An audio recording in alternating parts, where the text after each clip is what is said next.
Hello and welcome to the Horti-Culturalists. I'm Stephen Ryan. And I'm Matthew Lucas. It's a little chilly, Stephen Ryan. It is early winter.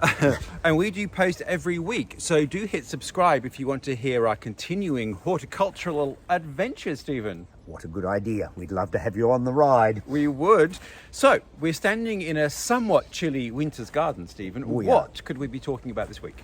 We're going to talk about one of my all-time favourite winter perfumed shrubs. Okay. And look at its good sides and its bad sides, because everything has both. I mean, there's very, very few plants that are completely fantastic. And I know how ruthless you are, so it will be out if it wasn't doing what you wanted. Well, and in fact, that's one of the storylines of today, I think, is to actually discuss whether a certain plant for you personally is paying its way. Oh, paying its way. All right, well, let's go and have a look with no further ado. Let's. So, Mr. Ryan, is this half-nude, unprepossessing shrub the object of your fascination today? Yes, I have to say. It's a beautiful shrub. Okay. If you've got the right mindset, yes. I think. It's called Chimonanthus praecox. Chimonanthus praecox. Yes, which means winter flowered. Yes. So very appropriate name. And its species name is praecox. And if you see praecox in anything, it means early. So it means it's early for that particular plant. So it doesn't mean it's always early winter. It could be early something else. Like grandiflora. Yeah, it's like relative. It's relative. Aha. Yeah. So I'm learning things. Yeah, Chimonanthus praecox. It's commonly known in most Western countries as Wintersweet because it's winter flowering and it's sweetly perfumed. So that makes sense. The Chinese name is rather fun, and I'll bring this flower up so that you can see it a bit better. The Chinese call it plum in wax, because it has a plum centre to the flower, and the flower colour is sort of a bit the colour of beeswax. So, hence the name. So, I think that's quite poetic in a way. Oh, yeah, I can see that. Yeah. We'll come in really close, and you can see. They look a little bit like forsythia flowers, actually. They have a sort of a similarity, although funnily enough, not in the same plant family at all. So they're in quite different plant families. This comes from a genus of only half a dozen species. They're all Chinese in origin. This particular one is the only one that you see generally in cultivation. Yeah. And in part... Why is that? Well, it's the only one, I think, that has a reasonably strong scent. I think the others, I've seen one of the other species and the flowers look much the same. It was a slightly smaller bush and it had virtually no perfume at all. So I'm assuming that this is the only one that has real garden potential because of its scent. So, are there many shrubs that flower and are fragrant in winter? So I can think of Daphne, and I can think of, is it Hamamelis? Hamamelis, yes, Hamamelis. The witch hazels. But there's lots of others. I mean, many of the, what were Mahonias, but are now considered to be Berberuses. They also are winter flowering and perfumed. Yes. So there's a number of different things. There's a couple of winter flowering viburnums, Viburnum farreri, which has little clusters of pink flowers, all scented, all in the winter. Yeah. And it does actually raise the point that many winter flowering things put their effort into perfume and not into floral extravagance. In why a sense. is that? Because I think the scent is more alluring to whatever insect pollinators are out there at this time of the year than in fact the flower beauty would be. Well, that's true, because Daphne flowers are small but very, very potent. Yeah. Say it again. Hamamelis. Hamamelis flowers are quite small but brightly coloured, but incredibly fragrant. Yeah. What an interesting point. Yeah. So in traditional Chinese gardens, how is this used in Chinese garden? Well, much the same way as I use it. I plant it somewhere where I can strategically pick up the scent when it's in flower and get the benefit of it. Now, if you read about this particular plant, most pundits will turn around to you and say, plant it in some back corner somewhere because it's such a non-prepossessing bush. We'll get to that. Yeah, so, but I've actually got mine just off the edge of my veranda so that when I walk down the veranda and it's in full tilt and there's plenty of scent around, it almost lifts me off my feet. So does it pay its way? Well, we'll get to that as well. Yeah. So traditionally, I think one of the things I liked when I was visiting China about gardens is that Chinese gardening and Japanese gardening is very specific about seasonality and what's working. So you have an area of the garden where you go and observe peonies in one particular month, Yep. and then you would obviously observe cherry blossom in another month, and then winter fragrant things. So you might plant it in a place where you can smell the fragrance. And in fact, being winter flowering, you'd probably build a pagoda under which to sit whilst you had a nice cup of China tea to smell the Wintersweet. Well, I think we should go and have a close look at where you've planted it and why. Yes, all right, what a good idea. All right. Well, here we are. Now, you mentioned before that you planted it right next to the veranda. Yes. So let's talk a bit more about the whys and the wherefores. All right. Yes, if you read about this plant, most people will tell you to shove it in the back corner somewhere where you don't see it. And I sort of get the sense of it because it's a big, potentially gawky shrub, almost verging on small tree. So it is. It's got a big spread. I mean, this is, 5 meters? Yeah, 4 both meters? ways. Yeah. Yeah, so it is a big plant and Yep. it does verge on almost tree-like proportions. So it does take up a lot of room in the garden. Yeah. And it's grown basically for its winter flowers. I mean, the foliage is all right. It's a bit coarse. It's not overly exciting. It tends to go a sort of yellowish colour in the autumn.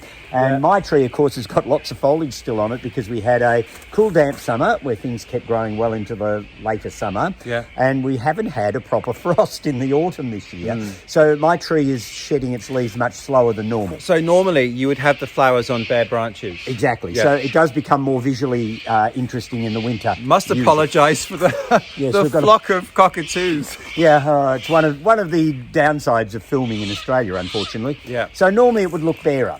So does it pay its way from my perspective? Can I tell you from my perspective? Yes, go on. I'm ready. Well, No. no. Yeah. I mean, I get it, but then tell me your story. All right. I planted this here some years ago. Yeah. It was a fairly established plant when I put it in. I was able to get a nice big one, which Yeah. is always a good thing. Yeah. Because we'll talk about some of the downsides of this plant later on, Yeah. apart from its visual downsides. I planted a reasonably large one. I wanted the perfume on the veranda. I was prepared to wear the consequences of the plant for the rest of the year.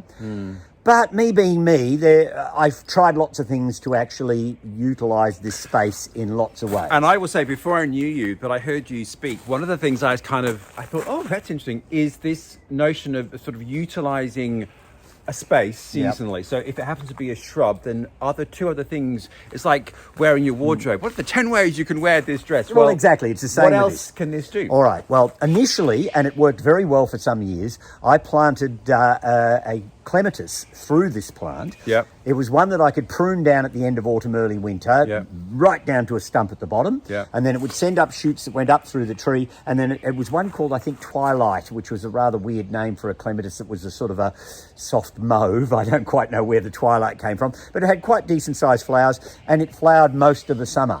So I was actually utilising the same space and getting double whammies because I was getting the Wintersweet in the winter and I was getting the clematis in the summer. Yeah. Since the Wintersweets got so big, the clematis eventually faded out because it couldn't cope and Couldn't find the light. It couldn't compete with the Yeah. Wintersweet. But I had several years of value out of it. My next thought is to see if I can find perhaps a more vigorous clematis or something else I can grow through it that I can then prune down in the winter so that it's not in the way when the Wintersweet's in bloom. Yeah. I've also pruned the canopy up, which is counterproductive in some ways because it lifts the flowers up above your head. Yeah. But it's close to the driveway, so I've got to be able to get down the driveway with my vehicle.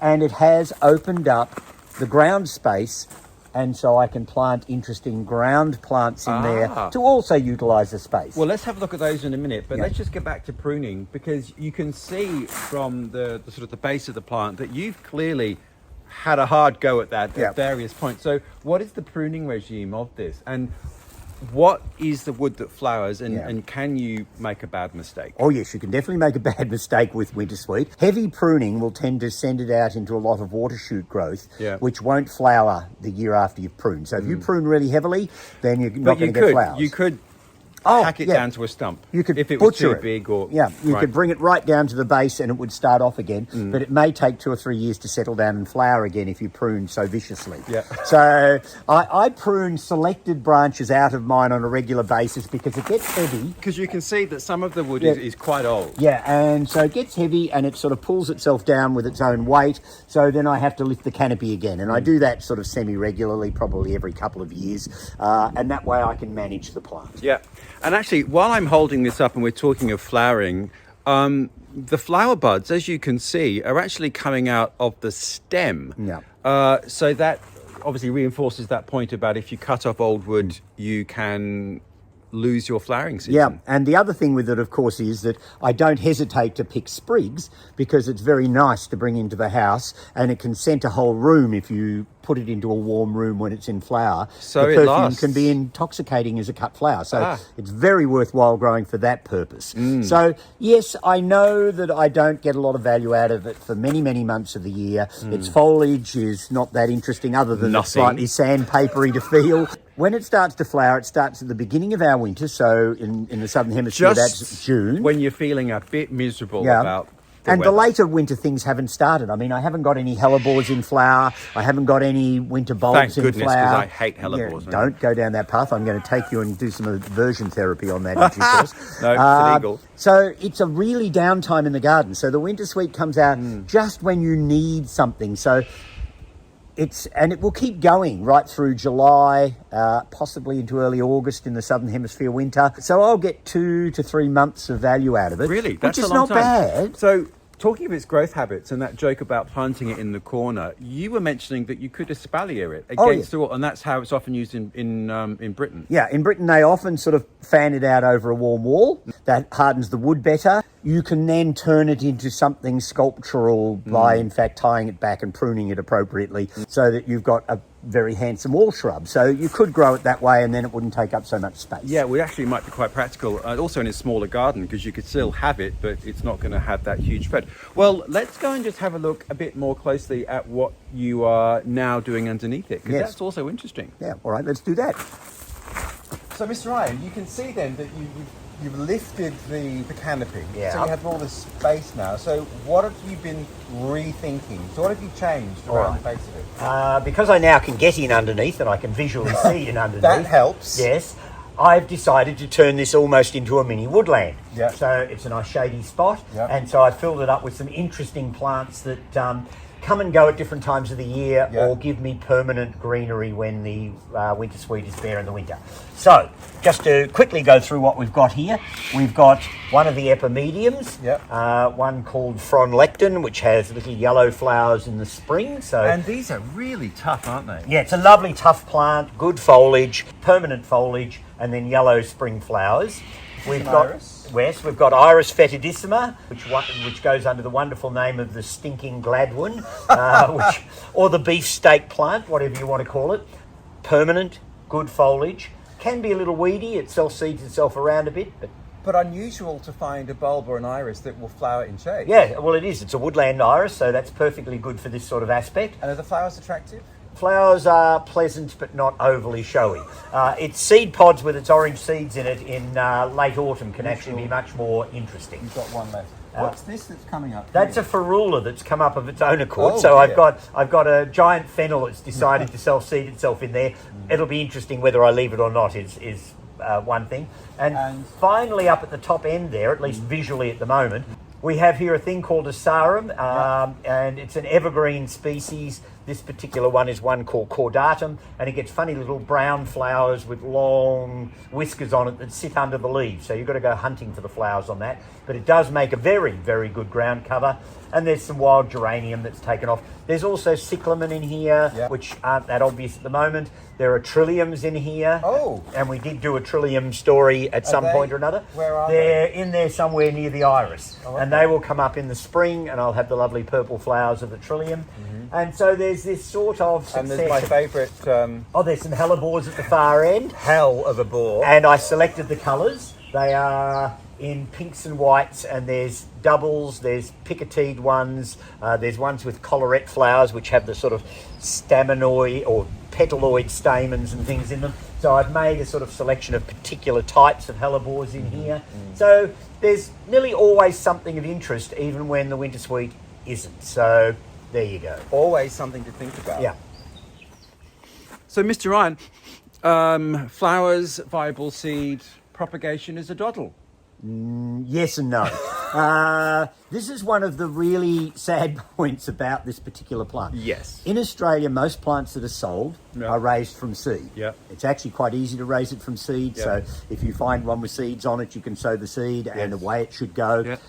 The issue is that if you raise them from seed, one, it can take up to 14 years to flower from seed. Why? Because it's got to go through a juvenile stage. Oh, and like the best of us. Yeah, so it's got to go through its rebellious infancy, phase, its the whole drug thing. abuse phase. Yeah, exactly. It's got to go through all its that. parents, getting a job, getting a haircut, and then tidying flowering. its room, and then flowering. Yeah, so that can be a downside. The other downside. That is a big we could downside. be dead in 15 years. Well, time. exactly. The other downside of it is that you can wait that 14 years. I mean, they'll often flower younger than that, but that's not always the case. Yeah.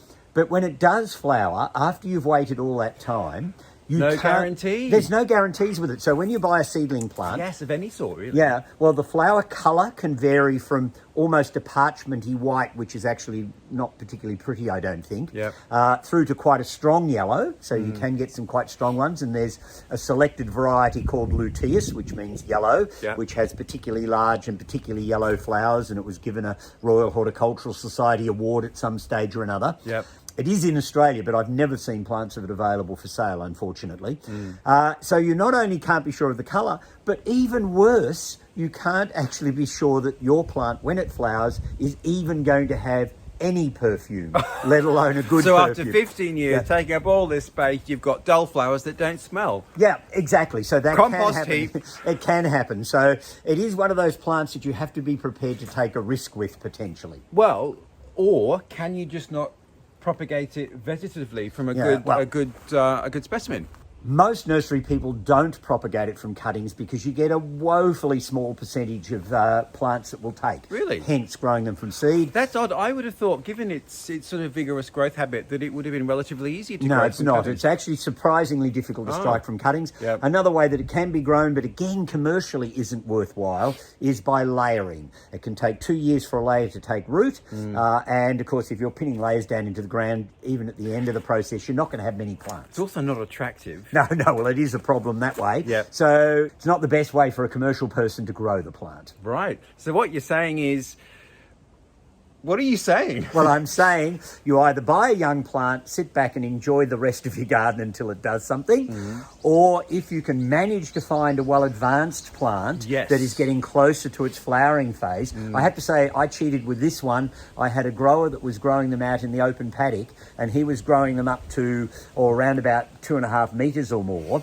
They were probably already 8 to 10 years old by that point, and I was actually buying them bare-rooted from him in flower, which was fantastic. So I was able to select one that had reasonably good yellow, had a nice scent, and I knew it straight away.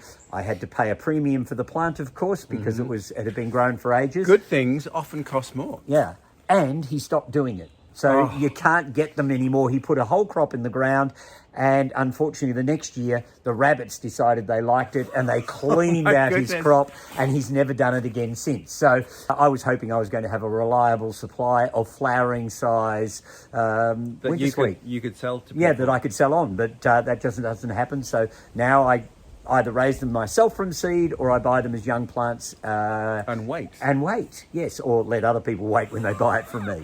Well, I didn't know it was that complex. How interesting. Well, I think the whole thing of winter flowering plants and shrubs and bulbs is so fascinating that as we come across a few more, I saw your Daphne is just beginning to come out. Yes, and I've got also the hell of a boar I just saw was has got a bud buds as are well. on. So the high winter things are starting to come on board. I have to say, just in passing, it was a mistake to plant the Daphne right in front of the Wintersweet, only because they do tend to cross over in flowering, and you can't differentiate the scents. So I like to have my scented plants well separated around in the garden so that you can actually pick up the intricacies of the perfumes of the individual. Yeah, and important to think about that, about placement, because if, you know, that joke, put it in the back of the garden, well, it's not going to be much use in winter because you're not often at the back of the garden. It does need to be near the house so you can enjoy the fragrance. Exactly. When I just spontaneously waft out of my door for whatever reason, you are a wafter. Yes, I can get the waft of the scent from my Wintersweet. Well, from your Wintersweet, which is very sweet and it's winter, what could we possibly do next week, Mr. Ryan? Well, let's see if we can find something warmer to do next week because it's very cold. Yeah. All right, well, I look forward to that, and you might. And if you want to know what we're doing, hit subscribe. We post every week, and I look forward to seeing you next week. And so do I. So goodbye all. See you then.